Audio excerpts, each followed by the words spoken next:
Good morning, everyone. I hope you're having a fantastic time at Google I/O. We're super excited to talk to you today, because only the most dedicated developer audience would show up for a talk at 8:30 a.m. on ads. But in all seriousness, we have some exciting stuff to share with you today, so thank you for being here. I want to start by telling you a story. I grew up in south of India, where access to the internet and technology was considered a luxury. I was a pretty bad student growing up, but once I reached college, I was pretty good, generally ranking in the top 5 students in class. So what changed? For the first time in my life, I had access to the internet. And having access to the internet allowed me to consider multiple different sources and draw my own conclusions instead of having to rely on a prescribed textbook. And I think this access to free information and exchange of free ideas is really what helped bootstrap the internet. Advertising, as we know it, is the lifeline of the internet, and I think it makes the internet truly for everybody instead of just a select few, and for businesses to put their content online and make money off of them. Today, we're going to talk to you about how we're using AMP to make advertising better on the web. So I realize that not all of you are probably working in the ad space, so I want to just start by talking about 2 definitions, very simple terms, so when we refer those terms, they actually make sense to you. First is a publisher. A publisher is anybody that puts content online. And when I say publisher, you can think of somebody like New York Times. And obviously, publishers range from large ones to small ones. And the second one is an advertiser, who generally has a product or service offering and wants to advertise it online. And think of somebody like Coke wanting to advertise with New York Times by showing display ads. OK, with that out of the way, for those of you who haven't used AMP before or looked at it before, AMP is an open source framework to build really fast pages with very little engineering effort. As you can see in the demo, this was one of the first implementations on Google Search, and you can see how quick the experience is. You tap on a link, and the page appears in an instant. And AMP was born out of a collaboration of a small set of publishers when they felt that the experience that the mobile web was offering was not great, and they thought they could do better.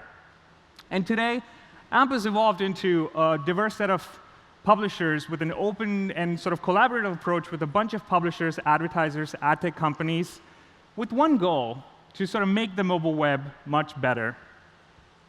And since launch just 18 months ago, we've seen some tremendous adoption. We're seeing in the search index about 2 billion AMP documents spanning over 9,000 different domains. An average web page from a recent study showed that an average web page loads in about 6.9 seconds. For the search corpus, we saw that an average page loads in under 1 second median time for all of those AMP pages. And all of these numbers are just from one platform. A number of other platforms are coming online, including Twitter, Baidu, LinkedIn, Bing, and a number of them that were introduced yesterday in the AMP keynote. And in AMP's year 2, we want to focus going beyond just static content use cases. So we'd like to make sure AMP works for more advanced use cases like e-commerce, retail, and travel. But there's one problem. The problem is that all of these advanced use cases generally require a ton of interactivity on the page. And we're super happy to announce that, including yesterday's AMP keynote, we've been working on a number of features that promote interactivity within AMP. I'd like to talk about just one, and that's AMP Bind. Think of AMP Bind as a programming layer on top of AMP. It allows developers to define sort of a state of an AMP document based on user interactions. This gives developers the flexibility to sort of mix and match different AMP components, and while ensuring that developers are able to provide great interactive experiences, not worrying about performance because the AMP runtime takes care of all of it. So at the end of the day, AMP is just a bunch of web practices put together on the web. And you know which other area requires a bunch of best practices? That's ads. And I'd like Michael to tell you about all the problems that are present today with ads on the web and how we're using AMP to fix them. Michael? Thank you very much. Hi, I'm Michael Kleber. Oh, thank you. I'm a software engineer at Google in the Cambridge, Massachusetts office, and my job for the last 9 years has been to try to make the ads ecosystem faster and more efficient. There have been a bunch of improvements in the technology of the web. The web platform has really grown recently, and we try to make use of all the most recent best practices in the ads world, just like people who write web pages try to. Well, today, AMP is a new, incredible tool that I think can really change the landscape of what display advertising on the web looks like. So when we started this idea of using AMP to make ads better, we looked at a few core issues that show up in today's ads ecosystem. And let me talk through 3 issues. I think one of the keynotes yesterday mentioned these as well, so this might sound a little familiar. So the first is disruptive user experiences, and we've all been there. You're in the middle of reading an article, and then you slam into a disruptive roadblock, which says you have to wait 5 seconds before you can keep going. Or maybe you've seen that thing where you start reading a page, and then while you're looking at it, suddenly something shows up elsewhere on the page that makes the text you're in the middle of reading move around from under your eyes, which is just a horrible user experience. If you're trying to convince people that a web is kind of like a book and you can read it, and then it suddenly moves while you're trying to look at it, it just breaks the entire thing. So those are terrible user experiences, which we've come to think of as standard, but we would really like the web to do better than that. Second thing that's a problem with ads is that ads often load slowly. Frequently, that is caused by heavyweight scripts, lots of heavyweight JavaScript that is involved. And sort of a poster child for why this happens is the question of viewability, right? Viewability is not something that most people outside of ads think about, but advertisers, unsurprisingly, want to know whether their ads actually got seen by the intended audience, right? It influences how much they're willing to pay to buy some space on that web page in the future, right? So it's common for advertisers to work with a viewability vendor that runs JavaScript inside of the page to measure whether the ad is on screen or how much of it is on screen for how long. But of course, a publisher also wants to know that about their own site, so they probably also have a viewability vendor. And maybe the ad network that put things there has a viewability vendor as well that does the same job. And the result is that there might be a bunch of different scripts on the page coming from different places that are all trying to do the same basic operation, but depending on how it's implemented, it might be a relatively heavyweight CPU-intensive thing to do. There's no coherence between these different scripts that are performing what's more or less the same task. There's an enormous amount of duplication. All of this makes the ad slower. But remember, there's only one JavaScript thread in a browser. So if all this stuff is making the ad slower, it's actually making the whole rest of the page slower also.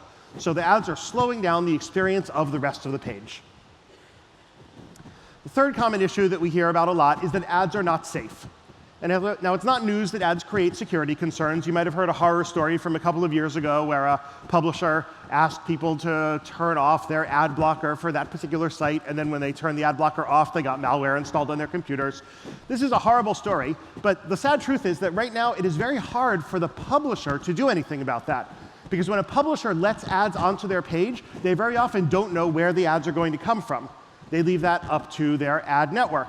And that ad network might end up talking to other ad networks, and the ad itself can end up coming from a wide variety of places. And in the end, we're left with trying to solve the problem of, is it OK for content from an untrusted source to run here? Is it going to do something bad? Can we trust this content that comes from an untrusted source? That is a very hard problem. I mean, we try to do it, certainly, but there's an arms race between people who are trying to solve the problem of protecting everybody from untrusted sources and people who are trying to get malicious code to run on your machine. OK, so given this set of core issues, let's talk about how we address things in AMP when AMP first launched 18 months ago. Publishers who wanted to use AMP for their pages had to rebuild their pages. They had to rewrite their pages in this new way. And it would have been an impossible task if we had asked them to rewrite all of their ads at the same time. Because remember, the ads aren't coming from the publishers. They're coming from some advertiser out there in the world somewhere. So in order to get AMP off the ground, we had to make sure that the existing ways that publishers use to get ads right now still worked, even on AMP web pages. So we did a few things that we thought struck a good balance between end-user experience and safety, and the ability of publishers to monetize their pages. The first thing we did was require that all ads have a size before making the ad request. You might think that that should always be the case for the entire web, but it's not. But it is on AMP pages. That means that the AMP runtime does not need to wait for a response from the ad server before it can lay out the page the way it's supposed to look for the user. If an ad server turns out to be slow, you might not see the ad. You might see a blank rectangle where the ad is supposed to be, but at least it won't cause things to jump around later when the ad is supposed to, when the ad finally comes back. Another huge positive here is that the fact that everything needs to be laid out in its proper place when the page starts and can't move around later means that you can't have interstitials that pop up and cover up the content when you're partway through.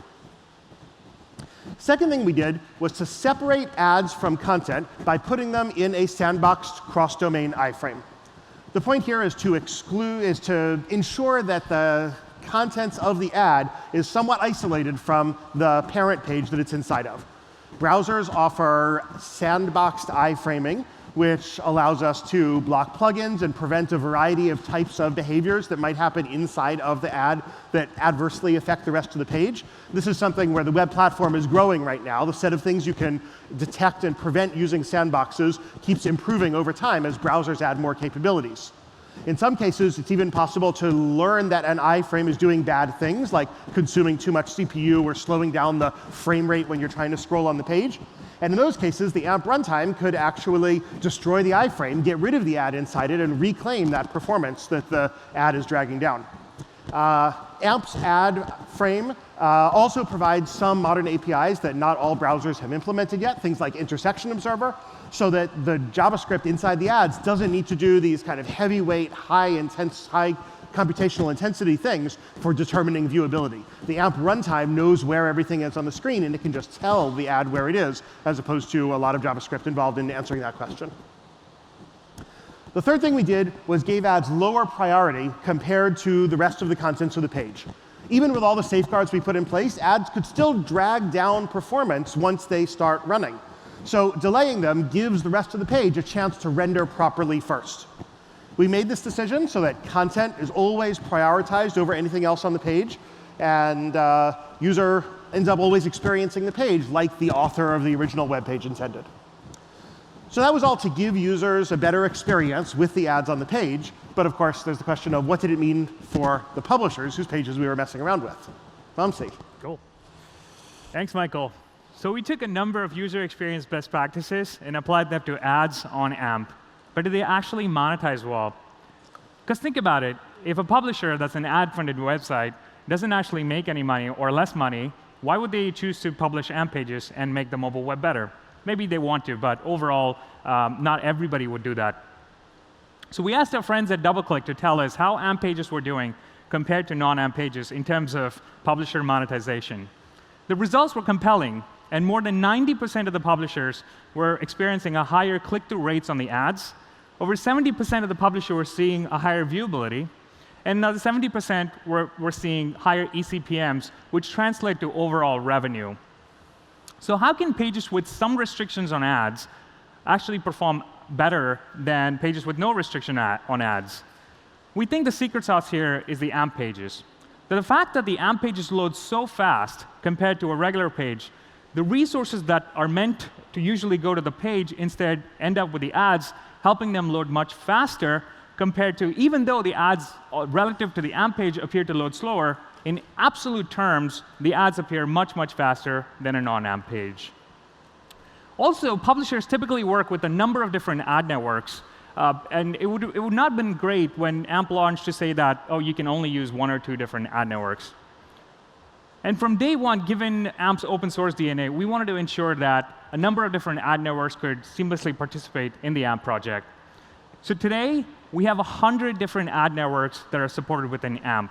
Think about it. 100 different ad networks have spent developer resources to commit their AMP ad extensions into the AMP project. And we're super, super happy with that. And we're constantly launching a number of different ads-related features. And we want to ensure that all of these features are available for all of the ad networks that would like to implement them. And I'd like to talk about just two features that would help monetization even better for publishers. The first one is AMP Auto Ads.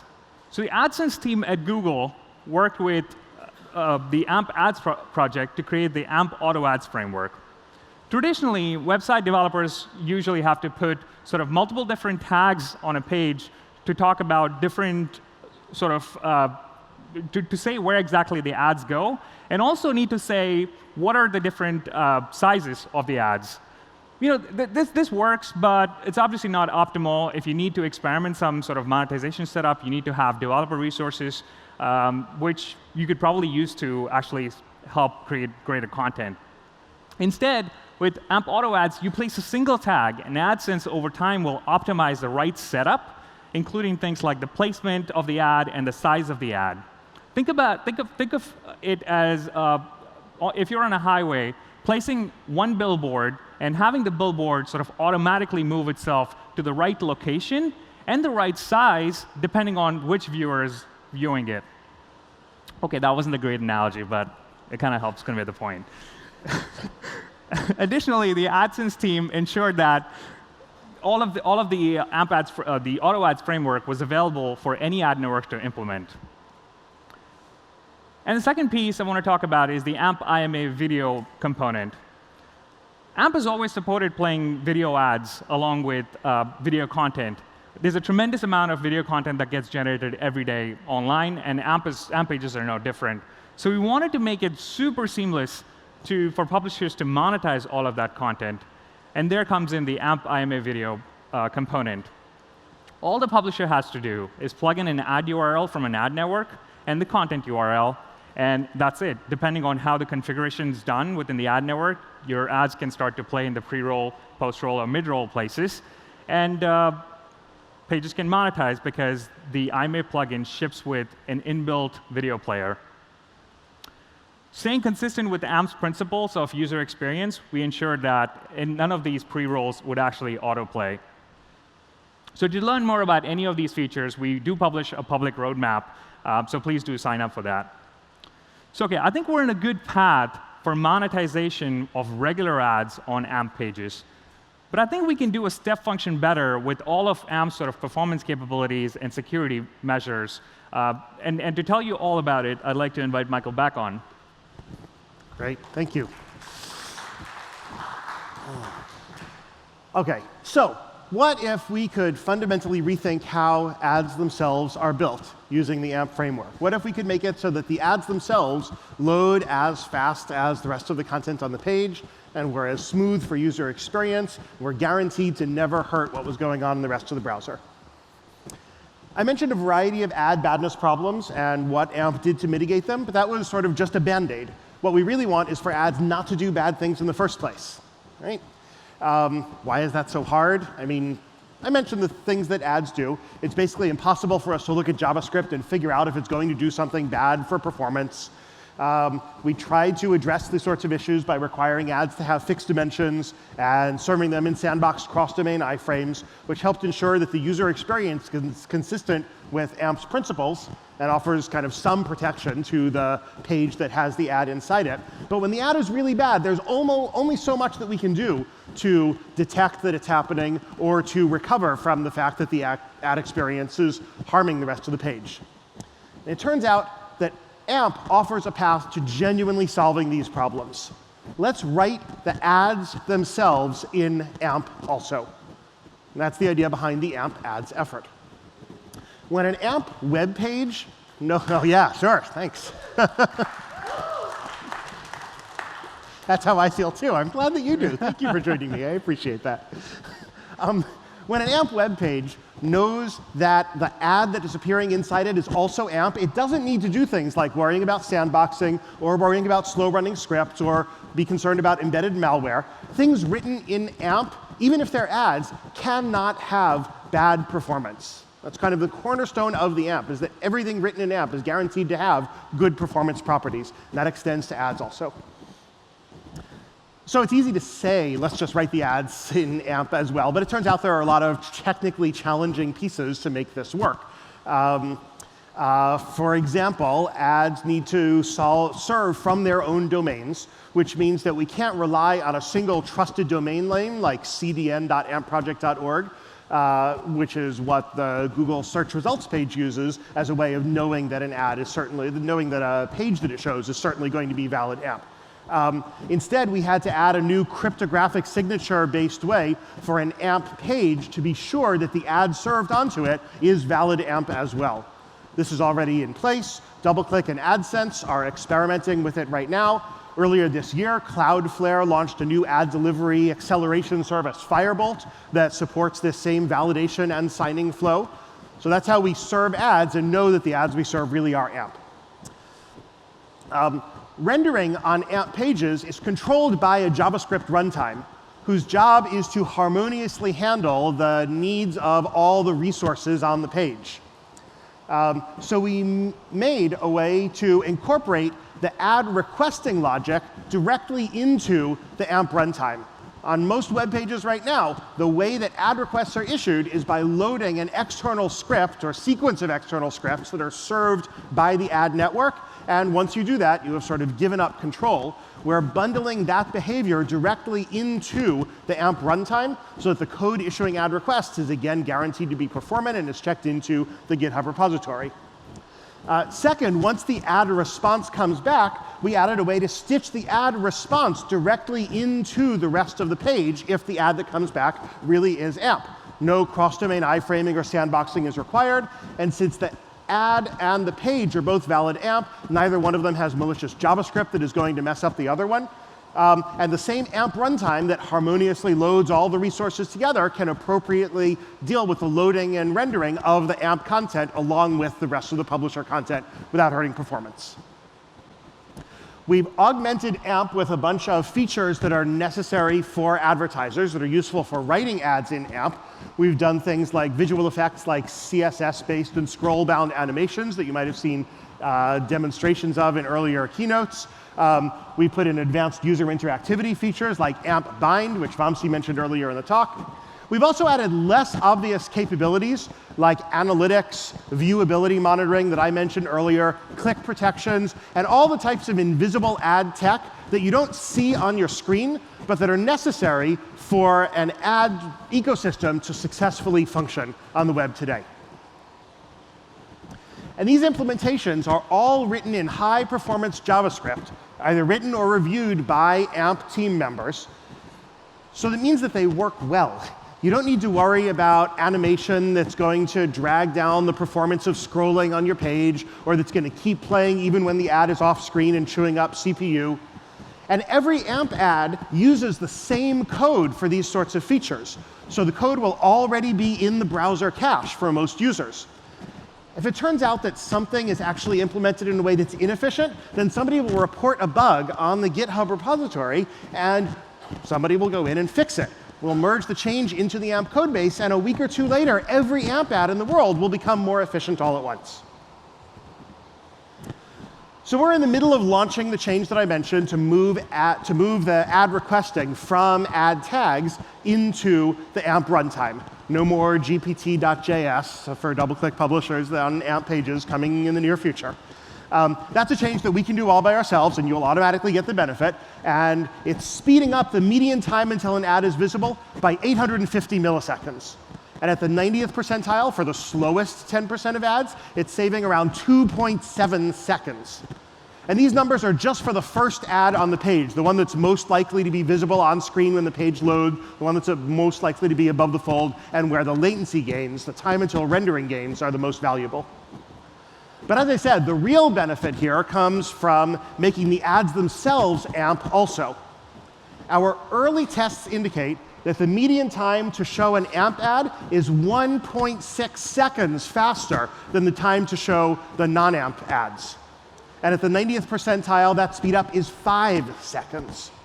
Now, I have to admit, I'm sort of cheating a little with these numbers here. That's not quite a fair comparison, because we don't know how to render all the ads in the world in AMP yet, right?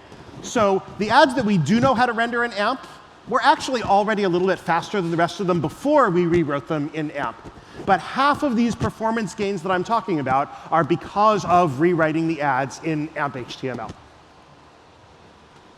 As one example of this efficient implementation benefit that I was talking about, we recently conducted an experiment to measure the impact of AMP ads on the battery's phone life, on the phone's battery life. We took 100 ads that were built using a standard HTML5 canvas-based animation library, and we converted them to visually identical animated ads using keyframes animations, which were written using the now experimental AMP animation component, coming to main non-experimental status in the near future. We let each version of each ad load and run for 30 seconds, and then we measured how much of the phone's battery it used during that time. And here is the scatter plot. Every point below the line y equals x in the middle is an ad that used less battery after converting to AMP. You can see there are a lot of points below the line and no points above the line.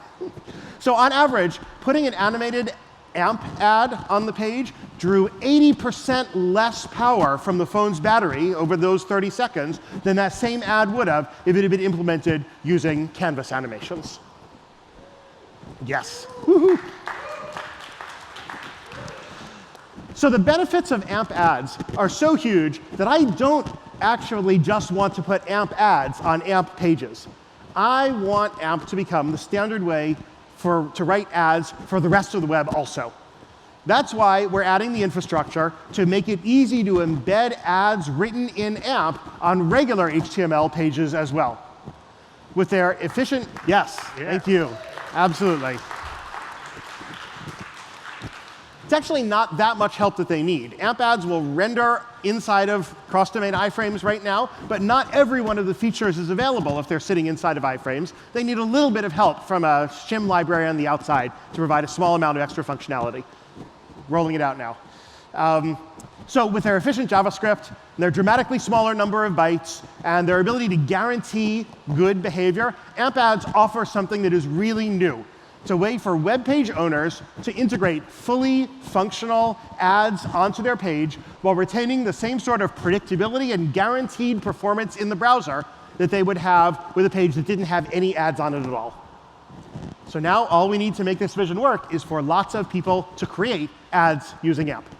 Vamsee. Great. Thank you, Michael. Thank you. So we're really excited to see what the ads ecosystem does with AMP ads, and I'd like to share one recent early success story with you. After implementing their AMP ads, Timex saw some incredible results with native ads provider Triplelift. So Triplelift, in this particular case, used Cloudflare's Firebolt signing service, as Michael mentioned before, to cryptographically sign the ads and deliver them. But before we look at the results of how those ads perform from a metric standpoint, why don't we look at it from a user experience standpoint?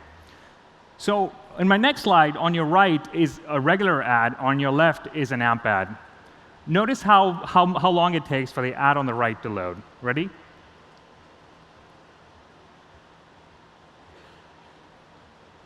Oh, man. I'll let that GIF loop again.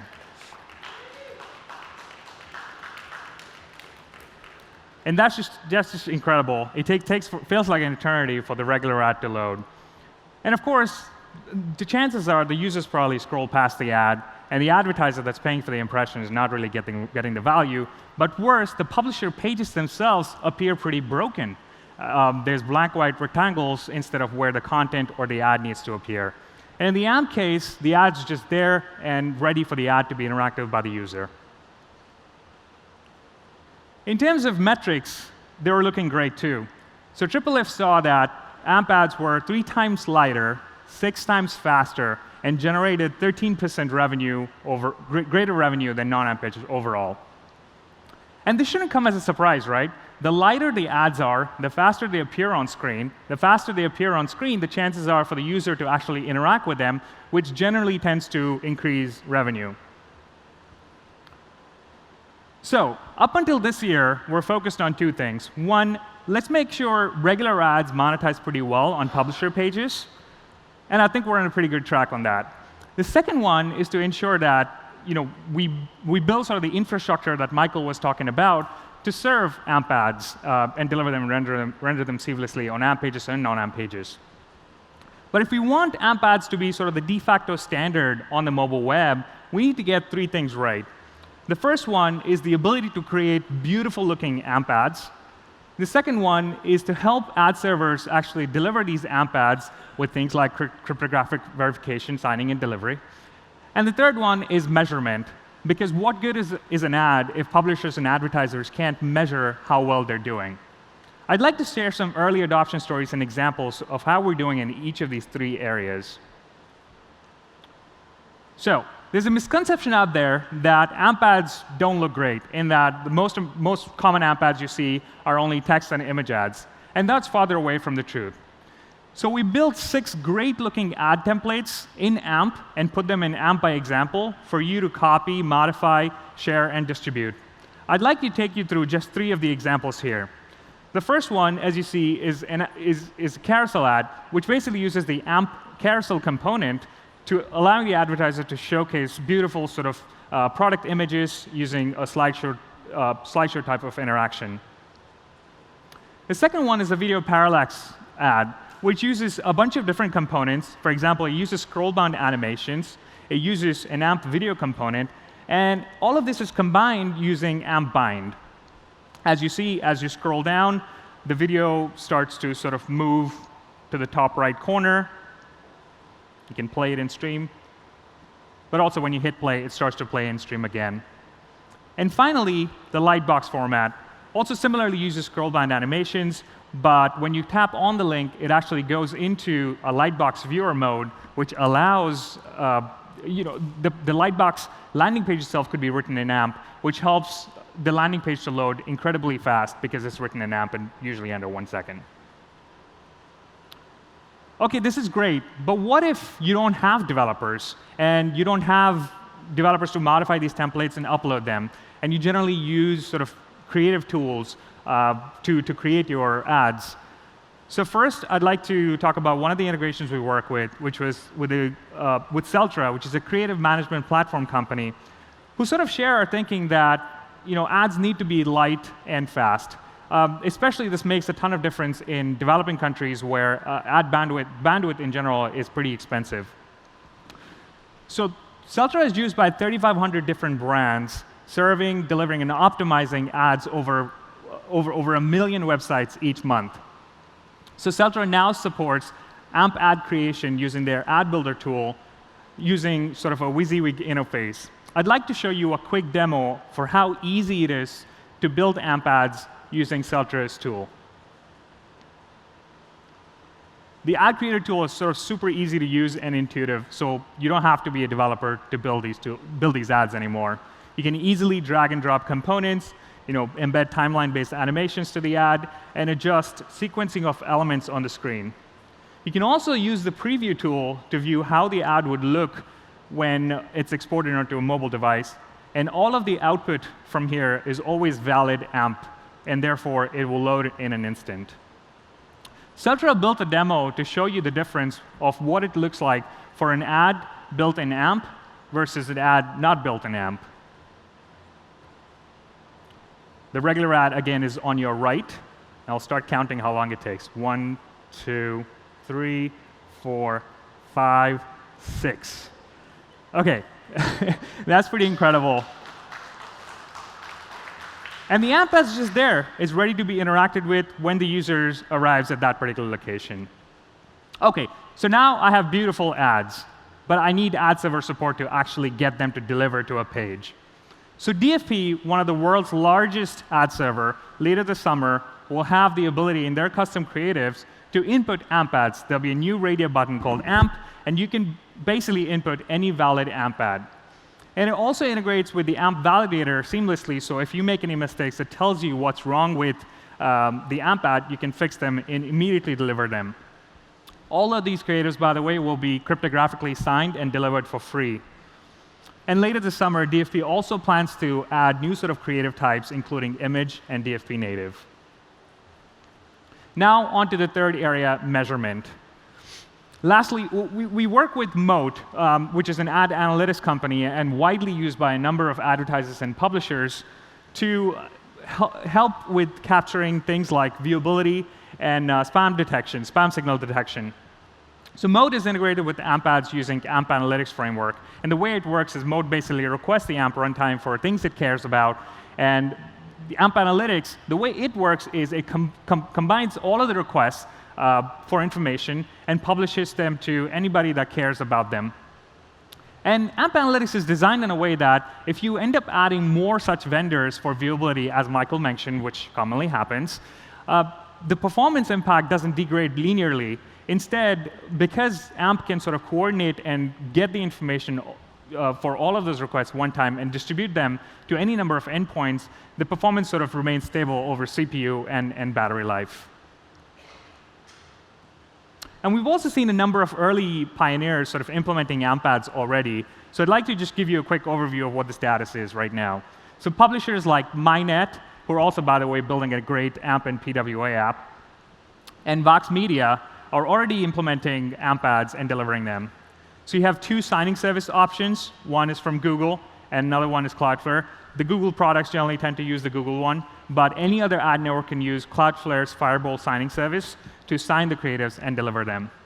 We talked about Seltra in terms of using creative tools to develop AMP ads, but I'm also super excited to announce that Google Web Designer is going to also support outputting AMP ads, and so is Adobe Animate. All of these tools are really big, have really big market share to create ads, and we think we're in a good path for creating AMP ads easily with sort of a WYSIWYG interface. In terms of ad server support, there's a bunch of options here, including Triplelift, AdZer, Dynami, and of course DFP for publishers. Our goal is not to stop just at the display ad. It also matters what happens after you click on the ad, and which is the landing page. And a common pattern starting to appear in the web, which is publishers and advertisers are working together to have AMP ads delivered to AMP pages, and when you click on the AMP ad, the user is sent to an AMP landing page, which makes sense, right? If the AMP landing page loads in under 1 second, instead of whatever, 19 seconds or 6.9 seconds, depending on which survey you look at, the chances are the user ends up obviously spending more time on the landing page for the ones who actually end up there, but also there's way less bounce because the user doesn't go away because the page doesn't load. And with AMP, you can use the same components that you use to build your pages to also build your ads. So to summarize, as you saw, this is a pretty complex space. And if we really want AMP ads to get adopted widely, it's not going to happen with the leadership of one. We need a leadership of many. And in this world of ever-increasing walled gardens, a free and open web is the only way sort of publishers, advertisers, and ad tech companies can control their own destinies. So let's work together to make the mobile web as fast as it can be and make it a delightful experience for our users. It's 2017, and it's not enough just to be fast. We need to be instant, both with our pages and our ads.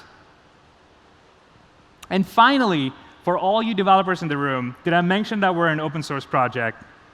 I'm obviously biased, but I think we have an amazing community with things like great first issues to get you acclimated to the code base and get you started really, really easy, fast, and able to commit code pretty quickly.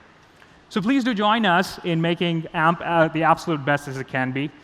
I'm going to leave some resources up here on screen for you to consider, and please do ask questions if you have any. I think we're sort of running out of time, but we want to thank you for your time, and hope you have a fantastic day too at I/O.